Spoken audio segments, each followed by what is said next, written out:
Assalamualaikum sahabat guru semuanya. Nah, hari ini kita akan memberikan tutorial cara mengisi penilaian kinerja di PMM. Pertama-tama kita masuk dulu di aplikasi PMM-nya. Di sini saya menggunakan laptop. Kita masuk dulu di PMM-nya.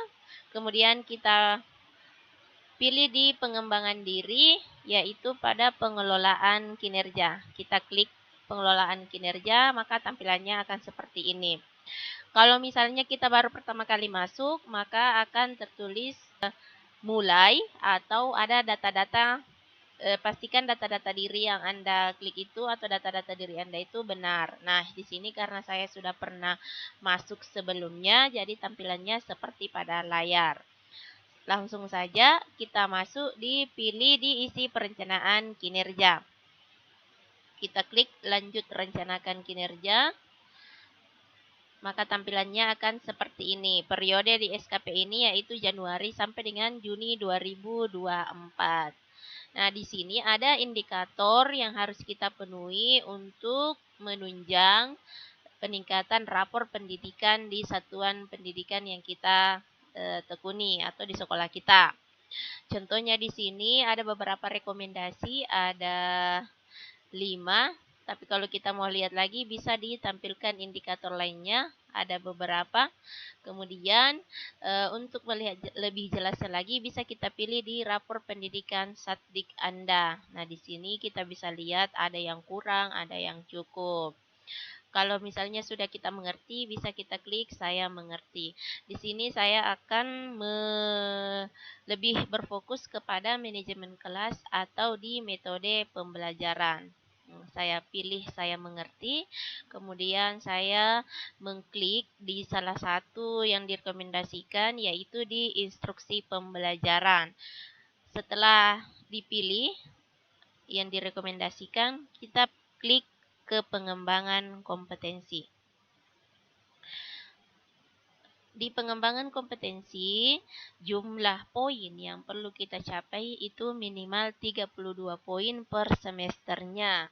Nah, tampilannya itu seperti ini. Untuk pengisian rencana hasil kerjanya kita bisa lihat di sini ada beberapa yang bisa kita pilih, ada yang bernilai 4 poin, 6 poin sampai dengan 122 poin.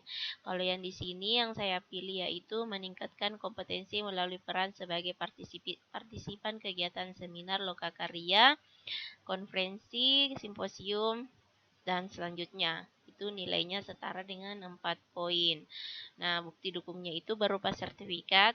Target kuantitasnya bisa kita pilih mau berapa, bisa 1 kegiatan, 2 kegiatan, dan seterusnya.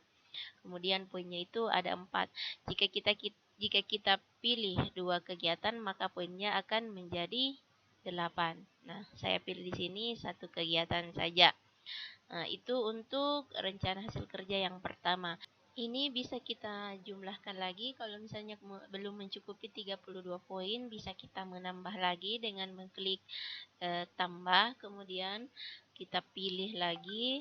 Misalnya kita mau mengambil itu meningkatkan kompetensi melalui peran sebagai peserta pelatihan mandiri sesuai model kompetensi guru, kepala sekolah, dan atau pengawas sekolah, itu poinnya 8. Nah, bukti dukungnya itu berupa sertifikat topik, kemudian target kuantitasnya bisa kita pilih, misalnya kita pilih 1, maka poinnya 8. Nah, setelah kita lihat poinnya mencukupi itu 32 poin ya. Nah, setelah itu kita pilih ke tugas tambahan. Nah, di tugas tambahan kita bisa pilih apa-apa saja tugas tambahan yang bisa kita laksanakan. Contohnya di sini itu ada tugas tambahan sebagai kepala lab, maka kita pilih di situ tugas tambahan kita sebagai kepala laboratorium. Atau misalnya di sini kita bisa juga memilih sebagai guru piket. Nah, setelah itu bisa kita lagi simpan draft. Kalau misalnya kita mau menyimpan, boleh klik simpan draft. Atau kalau misalnya kita mau lanjutkan, kita lanjut ke perilaku kerja.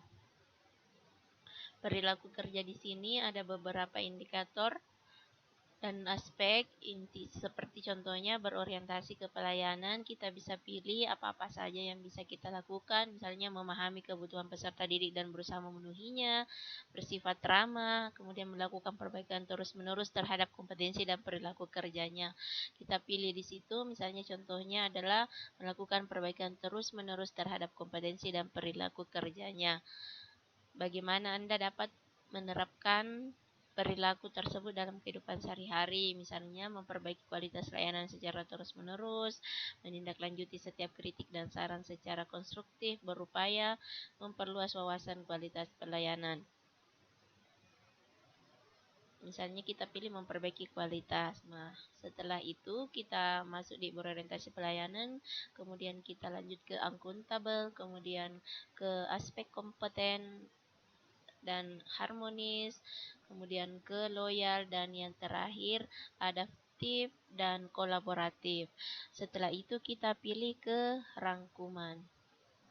Nah, di rangkuman di sini itu rangkuman perencanaan kinerja bisa kita lihat mulai dari hasil kerja utama atau rencana hasil kerja sampai dengan hasil kerja tambahan sampai di perilaku kerja yang telah kita isi. Setelah semua dirasa sudah bagus, kita bisa pilih lanjut ajukan. Oke, saya rasa sampai di sini dulu tutorial kita dalam mengisi SKP atau kinerja pada PMM. Mudah-mudahan bermanfaat. Assalamualaikum warahmatullahi wabarakatuh.